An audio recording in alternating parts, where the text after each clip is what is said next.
بسم الله الرحمن الرحيم. إذا زلزلت الأرض زلزالها وأخرجت الأرض أثقالها وقال الإنسان ما لها إذا زلزلت الأرض زلزالها وأخرجت الأرض أثقالها وقال الإنسان ما لها يومئذ تحدث أخبارها بأن ربك أوحى لها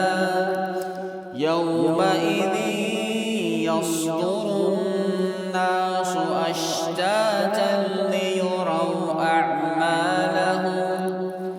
فمن يعمل مثقال ذرة خيرا يره ومن